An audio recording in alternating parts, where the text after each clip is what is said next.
अगर आप कमर दर्द, घुटनों और टांग में दर्द की वजह से परेशान हैं तो आज ही ये तजर्बा कीजिए।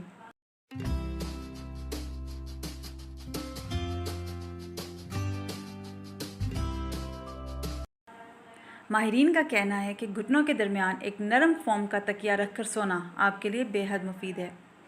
जब सीधा लेटें तो फोम का एक नरम तकिया घुटनों के नीचे रखें और कवट लेने पर उसे घुटनों के दरमियान रख लें। ये नी पिलो ऑनलाइन तैयार मिल सकते हैं और आप घर पर भी बआसानी बना सकते हैं। इसके मज़ीद फ़वाइद ये हैं, सोने के दौरान रीढ़ की हड्डी सीधी रहती है और निचले हिस्से पर दबाव कम करती है। ये तकिया कूल्हों, घुटनों और जोड़ों पर दबाव को कम करता है, तकलीफ़ को दूर करता है। घुटने का तकिया टांगों को बुलंद करके खून की गर्दिश को बेहतर बनाता है। रीढ़ की हड्डी सीधी रहती है जिसकी वजह से खराटे कम आते हैं। आसाब पर दबाव को कम करके शाटिका यानी अर्कुन निसाक के दर्द को कम करता है। आराम और दर्द में कमी की वजह से नींद का मयार बेहतर होता है। घुटनों की सर्जरी के बाद सपोर्ट फराहम करता है।